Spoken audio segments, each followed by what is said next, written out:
하나님께서 우리에게 은혜와 축복을 내려주셔서 여러 가지 상황들이 있지만 그럼에도 불구하고 하나님 앞에 기쁨과 감사함으로 찬양 드릴 수 있어서 너무 좋고 너무 감사합니다. 그 어떤 것도, 그 어떤 상황도 우리가 하나님 앞에 예배 드리는 것 막을 수 없다는 것, 그것이 우리의 중심이어야 하겠습니다. 이번 한 주간 참 추웠는데 어떻게 지내셨어요? 하늘은 좀 바라보셨는지 모르겠습니다. 추운 날씨라서 집에만 계셨어요? 아니면 일이 너무 바빠서 주변을 돌아볼 여유조차 없었는지도 모르겠습니다. 가끔은 우리의 눈을 들어 하늘을 좀 바라보고 또 자연을 둘러볼 필요가 있습니다. 왜냐하면 그 속에 하나님께서 창조하시고 섭리하고 계시는 그 은혜가 있고 역사가 있고 그러한 세상이기 때문에 그렇습니다. 가끔은 자연을 바라보면서 우리는 오늘 시편의 기자처럼 시인이 되어 보기도 하고 또 그 자연에 기뻐 감사하며 하나님을 찬양하는 그런 찬양자가 되어 보았으면 좋겠다는 생각도 듭니다. 그래서 너무 우리의 처해진 현실과 상황 그리고 나 자신에만 집중하지 말고 우리의 눈을 들어서 하늘을 바라보고 그리고 나무를 보고 그리고 여러 가지 상황과 환경을 보면서 우리 하나님의 위대하심을 경험할 수 있었으면 참 좋겠습니다. 사실 자연이라는 말을 들으면 그 의미 속에서는 하나님을 배제하는 의미처럼 들려지기도 합니다. 자연이라는 우리말, 그러니까 한자에서 온 의미를 보면 스스로 자자에 말미암을 연자를 사용하고 있습니다. 그 의미를 보면 사람의 힘을 받지 않고 저절로 일어나거나 이루어지는 모든 존재라는 뜻을 가지고 있습니다. 사람의 힘을 받지 않았다라는 점은 맞습니다. 그러나 스스로 말미암아 저절로 이루어진 것은 아닙니다. 하나님의 창조로 말미암아 이 자연이 생겨났고 하나님의 섭리 가운데 돌보심을 받고 보존되고 있다는 것입니다. 그러므로 하나님 없이 존재하는 것은 아무것도 없습니다. 자연이 아니라 하연이죠. 하나님으로 말미암은 이 세상. 우리는 그렇게 볼 수 있어야 합니다. 오늘 본문의 시편 기자는 자연 만물을 바라보며 이 모든 것은 하나님의 존재를 설명하고 있다라고 노래하고 있습니다. 그 표현이 참 멋집니다. 2절을 보십시오. 하나님은 빛을 옷 입으시고 하늘을 휘장으로 치시며 물에 누각을 세우셔서 자신을 나타내는 분이시다라고 표현합니다. 3절에 보니까 구름을 자신의 수레라고 표현합니다. 오늘날로 보면 그 구름을 자신의 자가용으로 삼으시고 바람날개, 곧 바람으로 자신의 연료를 삼으셔서 다니시는 분이라고 표현하고 있습니다. 4절에 바람은 사신, 곧 심부름꾼으로 삼고 있고 불꽃, 그 번갯불은 자신의 사역자, 곧 시종으로 삼으시는 분이시라 라고 노래하고 있습니다. 이러한 하나님, 바로 창조주이시고 이 창조주이신 하나님께서 바로 우리의 아버지가 되십니다. 그 아버지께서 우리를 너무너무 사랑하셔서 자신의 독생하신 아들 예수 그리스도를 우리를 위해 보내주시고 십자가에 못 박혀 죽으심으로 말미암아 우리를 구원하시고 우리를 자신의 자녀로 삼으셨을 뿐만 아니라 성령 하나님을 보내주시어 우리 마음 가운데 기쁨과 감사, 은혜와 평안을 누리도록 인도하고 계십니다. 창조주 하나님께서 그리고 그 삼위일체 하나님께서 든든히 우리를 돌보고 계십니다. 이러한 하나님께서 늘 우리 곁에 계시고 우리와 동행하고 계십니다. 오늘 이 시편 기자는 계속해서 우리 하나님께서 우리를 돌보시기 위해서 어떻게 섭리하고 계시는지를 또한 보여줍니다. 그 섭리를 세 가지로 정리해 볼 수 있겠습니다. 첫 번째로는 땅의 기초를 든든히 놓으셔서 땅이 영원히 흔들리지 않게 하셨습니다. 5절에 그것을 말씀하고 있습니다. 근데 사실 지구는 둥글고 이 둥근 지구는 허공에 떠 있습니다. 그것도 23도 기울어져 있습니다. 지구는 고정된 것이 아니라 제가 조사해 보니까 시속 1667km로 자전하고 있습니다. 그리고 1년에 한 번씩 태양의 주변을 돌고 있는데 그 공전 속도는 무려 시속 10만 7160km라고 합니다. 엄청난 속도로 돌고 또한 공전하고 있음을 과학은 알아냈죠. 이러한 자전과 공전을 통해서 낮과 밤이 존재하고 봄, 여름, 가을, 겨울 사계절이 아름답게 어우러지고 있습니다. 하나님의 은혜와 섭리 속에서 그것이 한치의 오차도 없이 진행되고 있습니다. 이러한 자전과 공존을 하나님이 역사 가운데, 은혜 가운데, 그리고 섭리 가운데 베푸시고 이끌어가고 계시는 것이죠. 그런데 그 속에 사는 우리들은 이러한 엄청난 속도를 전혀 깨닫지 못합니다. 느끼지 못합니다. 참 다행인 것 같습니다. 만약 우리가 그 자전과 공전의 속도감을 느낀다면 어떻게 될까요? 아마 못 살 것입니다. 어스틴으로 오가는 길이 이제 내려가는데 한 3시간, 올라오는데 3시간인데 한 80마일 속도로 우리가 이해하는 것으로는 한 130km 정도의 속도로 달려갑니다. 그 속도로만 달려도 속도감이 상당합니다. 그리고 많은 사람들이 200km 이상이면 사람들이 거의 제어하기 힘들다라고 표현을 합니다. 우리가 그렇게 빠르다고 말하는 항공기 속도도 시속 800km 내지 900km 정도 된다고 한답니다.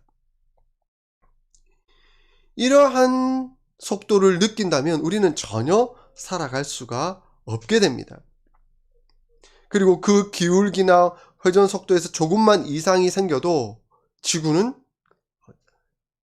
위험에 빠지게 됩니다. 남극과 북극이 사라질 수도 있게 되고 또 이상이 오며 모든 인간과 생물은 죽음을 당할 수 있는 위기의 상황이 되는 것이죠. 이러한 상황임에도 불구하고 우리는 땅이 흔들리지 않고 든든하게 서 있다는 것을 느낍니다. 이 말씀을 묵상하다가 문득 창밖을 보았는데요. 춥기는 하지만 그 평온함이 가득하더라고요. 제가 우리 교회 어스틴 사랑의 교회 성도들에게는 사진을 보내드렸는데 그래서 어제 사진과 오늘 사진, 어제는 평온하게 그 푸르게 보이는 세상이었는데 오늘은 눈이 와서 하얗게 변한 세상입니다. 그런데 그 세상은 평온합니다. 그냥 아무 일도 없이 고정되어 있는 처럼 든든하게 흔들리지 않는 모습처럼 보여지고 있습니다. 과학이 아무리 발달하고 그리고 세계와 우주가 이렇게 흘러가고 있다는 것을 알면 알수록 더욱 신비하게 느껴질 수밖에 없습니다. 그렇기에 우리 하나님의 위대하심을 우리는 경험하게 됩니다. 이러한 상황 속에서도 땅은 흔들리지 않고 우리에게 안정감을 줍니다. 하나님의 위대하신 은혜이고 축복이죠. 하나님께서는 그 위대하심으로 우리가 살아갈 수 있도록 그 흔들리지 않는 땅, 그 흔들리지 아니하는 세상을 만드시고 우리에게 베풀어 주셨습니다. 이러한 분이 바로 우리의 하나님이십니다.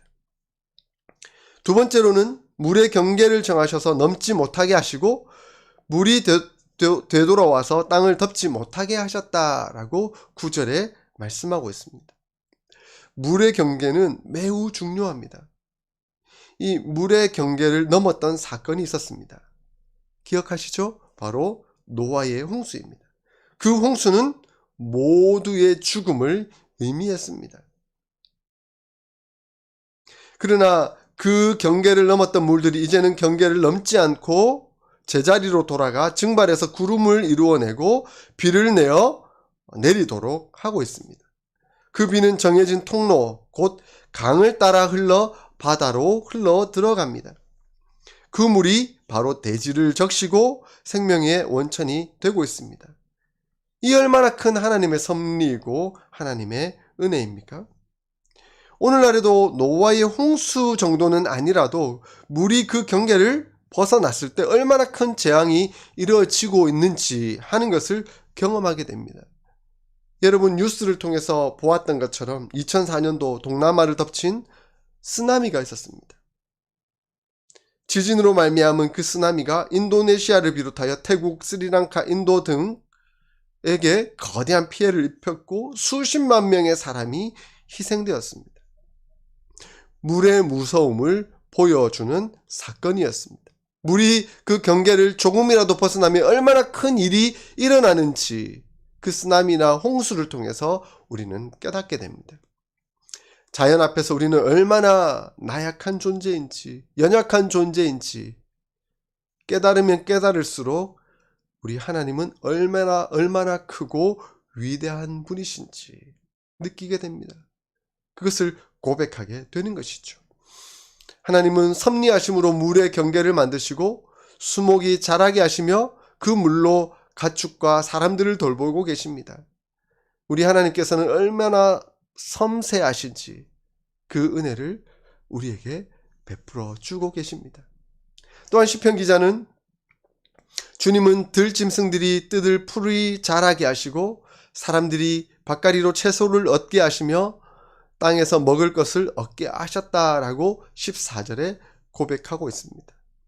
우리 하나님은 이 고정된 땅, 든든하게 서 있는 땅 같지만 그 땅 안에 보물을 감추어 두셨습니다. 보이지는 않지만 각종 물질과 영양소, 미생물들을 그 땅에 두셨습니다. 땅은 동물과 식물 그리고 사람들을 위해 온갖 산물들을 제공해 주고 있습니다. 논과 밭의 식물들은 양식을 제공하며 금과 은과 철과 비철금속 그리고 천연가스와 석유 등 세상이 발전할 수 있는 모든 원료를 그 안에 다 두셨던 겁니다. 하나님은 이를 통해 우리를 살도록 하셨고 세상이 더욱 발전해 가도록 섭리하고 계십니다. 우리가 하나님의 말씀에 순종하여 은혜롭게 그것을 잘 사용하기만 하면 하나님은 그것을 통해 우리에게 모든 축복과 은혜를 베풀어 주시는 분이심을 가르쳐 줍니다. 이것이 하나님의 은혜이고 하나님의 축복입니다. 하나님의 섭리 속에서 하나님의 뜻을 따라 욕심 부리지만 않고 감사하고 살면 우리는 하나님의 풍성한 은혜를 마음껏 누리며 살아갈 수 있습니다. 어찌 보면 이러한 것들이 우리에게 당연한 것으로 보입니다. 땅이 흔들리지 않는 것, 물의 경계가 정해져 있는 것, 땅이 소산을 내어주는 것, 당연한 것처럼 보입니다. 그러나 우리는 이것이 당연하지 않은 것임을 압니다. 왜냐하면 그 속에 하나님께서 역사하고 계시기 때문입니다. 하나님께서 섭리하고 계시기 때문인 것을 우리는 알고 있습니다. 그렇기에 우리는 당연한 것에 당연함을 생각지 않고 그 당연한 것에 감사할 수 있습니다. 당연한 것이 하나님의 축복이라는 것을 잘 알고 있기 때문에 그렇습니다. 그러면 오늘부터 이 당연한 것을 당연한 것으로 여기지 않고 좀 하나님 앞에 감사의 표현을 올려드렸으면 좋겠습니다. 땅이 흔들리지 않음에 감사합니다. 물의 경계가 정해져 있는 것에 감사합니다. 땅의 소산이 나오는 것에 하나님 감사합니다. 하나님 감사합니다. 모든 것이 하나님의 은혜요 하나님의 축복입니다. 그러므로 이제 우리는 반드시 기억해야 합니다. 우리가 이것을 캐내고 이용하고 있긴 하지만 인간 스스로는 결코 이러한 물질들을, 이러한 생물들을 만들어내지 못한다라는 것입니다. 그러므로 우리는 다만 전적으로 하나님께 감사하고 그러한 하나님을 의지합니다. 이러한 하나님을 느끼면 느낄수록, 감사하면 감사할수록 우리 입술을 통해서는 찬양이 터져 나올 수밖에 없습니다. 감사는 찬양으로 이어지게 됩니다. 찬양하는 사람은 하나님을 인식하는 사람입니다. 찬양하는 사람은 하나님께 감사하는 사람입니다. 찬양하는 사람은 나 자신의 관심에만 집중하여 있지 않고 나 자신을 넘어서서 타인에게 관심을 돌리고 또한 피조 세계에 관심을 돌리는 사람입니다. 그래서 시편 기자처럼 가끔은 눈을 들어 하늘을 보며 야, 하나님의 창조하신 세계, 그리고 가끔은 눈을 돌려 하나님께서 만드신 저 사람, 그들을 돌아보며 그들과 함께 더불어 살고 위로하고 도움을 주고 또 그 속에서 나타난 하나님의 은혜를 찬양하는 사람이 되는 것이죠. 더 나아가 그 모든 것을 주관하시고 인도하시는 그 하나님의 역사, 은혜 감사하며 하나님께 영광을 돌려드리며 찬양하는 사람입니다. 바로 그 정점에 하나님의 계심을 인정하는 사람인 것이죠. 그러므로 나 자신에 집중하지 않기를 바랍니다. 나의 가난함, 나의 상처, 나의 부족함에 머무르지 않고 하나님의 은혜, 하나님의 역사, 그 하나님의 사랑을 사모할 수 있기를 소원합니다. 그 속에서 우리가 더욱더 은혜와 축복과 감사를 누려 나갈 수 있기를 소원합니다. 제가 말씀을 준비하면서 참 저절로 찬양이 흘러나오더라고요. 여호와 우리 주여, 주의 이름이 온 땅에 어찌 그리 아름다운지요. 어찌 그리 아름다운지요. 주의 손가락으로 지으신 주의 하늘과 주의 베풀어 두신 달과 별들을 내가 보오니 사람이 무엇이건대 주께서 저를 생각하시며 인자가 무엇이건대 저를 돌보시나이까. 제가 말씀을 준비하면서 책상에 앉아서 이 찬양을 계속 불렀습니다. 우리 하나님이 얼마나 위대하신지, 얼마나 우리를 사랑하시고 우리를 돌보시고 인도하시는지, 이러한 자연 만물의 섭리를 보면서 전지전능하신 하나님을 깨닫게 되고 그 하나님을 찬양하지 않을 수가 없는 것입니다. 그렇기에 이 시편 기자는 오늘 이 시편 104편을 마무리해 가면서 그의 찬양의 고백을 올려드리고 있습니다. 우리가 읽지는 않았지만 우리 한번 같이 볼까요? 33절, 34절, 시편 103편 33절, 34절. 내가 평생토록 여호와께 노래하며 내가 살아있는 동안 내 하나님을 찬양하리로다. 나의 기도를 기쁘게 여기시기를 바라나니 나는 여호와로 말미암아 즐거워하리로다. 아멘, 아멘. 하나님을 알면 알수록, 하나님께 감사하면 감사할수록, 그리고 하나님을 찬양하면 할수록 그 하나님의 위대하심을 우리는 경험하며 누릴 수밖에 없는 것이죠. 그래서 우리의 찬양은 내 평생에 이어지게 될 것입니다. 나의 온 인생을 통틀어, 나의 온 삶을 통틀어 하나님을 찬양할 것입니다. 그것이 나의 고백, 우리의 고백이 되는 것입니다. 그러므로 나의 가난함에 집착하지 말고 하나님의 부요함에 눈을 뜨십시오.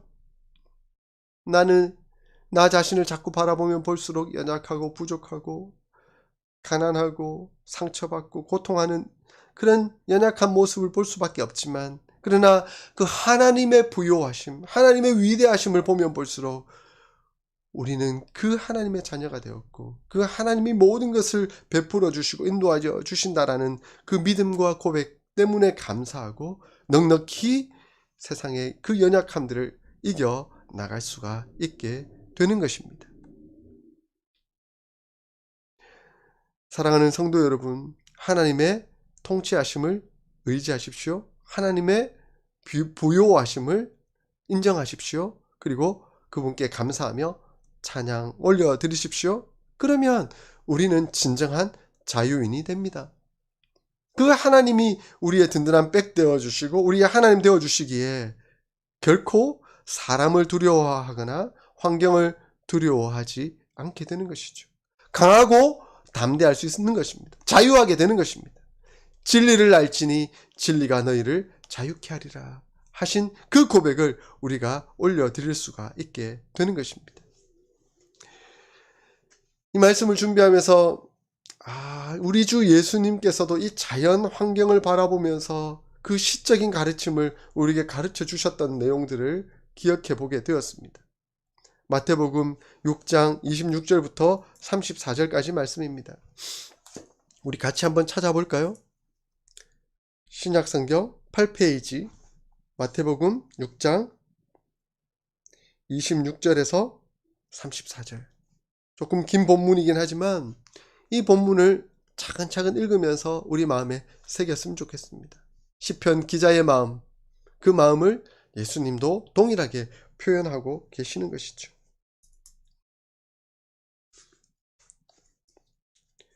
공중의 새를 보라. 심지도 않고 거두지도 않고 창고에 모아들이지도 아니하되 너희 하늘 아버지께서 기르시나니 너희는 이것들보다 귀하지 아니하냐. 너희 중에 누가 염려함으로 그 키를 한 자라도 더할 수 있겠느냐. 또 너희가 어찌 의복을 위하여 염려하느냐. 들의 백합화가 어떻게 자라는가 생각하여 보라. 수고도 아니하고 길쌈도 아니하느니라. 그러나 내가 너희에게 말하노니 솔로몬의 모든 영광으로도 입은 것이 이 꽃 하나만 갖지 못하였느니라. 오늘 있다가 내일 아궁이에 던져지는 들풀도 하나님이 이렇게 입히시거든 하물며 너희일까 보냐. 믿음이 작은 자들아. 그러므로 염려하여 이르기를 무엇을 먹을까 무엇을 마실까 무엇을 입을까 하지 말라. 이는 다 이방인들이 구하는 것이라. 너희 하늘 아버지께서 이 모든 것이 너희에게 있어야 할 줄을 아시느니라. 그런즉 너희는 먼저 그의 나라와 그의 의를 구하라. 그리하면 이 모든 것을 너희에게 더하시리라. 그러므로 내일 일을 위하여 염려하지 말고 내일 일은 내일이 염려할 것이요 한날의 괴로움은 그날의 족하니라. 아멘. 우리 주 예수님께서는 이 자연 세계를 보면서 새를 보라, 들의 백합화를 보라, 이 모든 것을 먹이시는 분은 하나님이시다. 너희가 더 귀하지 않느냐? 하나님께서 너희를 먹이실 것이다. 그러므로 염려하거나 두려워하지 말라. 그리고 먼저 그의 나라와 그의 의를 구하라. 그리하면 이 모든 것을 너희에게 더하시겠다라고 약속해 주셨습니다. 사랑하는 성도 여러분, 우리 인생이 참 쉽지 않죠? 인생이 참 녹록지 않은 것을 경험합니다. 때로는 고통당하고 어려움을 겪기도 합니다. 지금 위기 상황 속에 있기도 합니다. 그러나 그러할 때에 너무 우리 자신만을, 우리의 연약함만을 보지 않기를 소원합니다. 이제는 우리의 눈을 들어 하늘을 볼 수 있기를 소원합니다. 아무리 우리 주변이 우겨쌈을 당한다 할지라도 터져 있는 하늘을 바라보면 그 위에서 역사하시는 하나님을 볼 수 있습니다. 그 하나님의 충만하신 은혜, 역사, 그 위대하심 안에 우리가 들어가 있기만 하면 하나님은 우리를 은혜 가운데 주관하시고 역사해 주실 것입니다. 우리를 돌보시는 하나님, 오직 하나님만을 의지함으로 감사하고 그 감사를 통해 모든 고통과 어려움을 극복하고 늘 찬양함으로 평안한 삶을 영위하고 그리고 평생에 하나님께 영광과 찬송과 존귀를 올려드릴 수 있는 저와 여러분들이 다 될 수 있기를 주의 이름으로 축원드립니다. 아멘.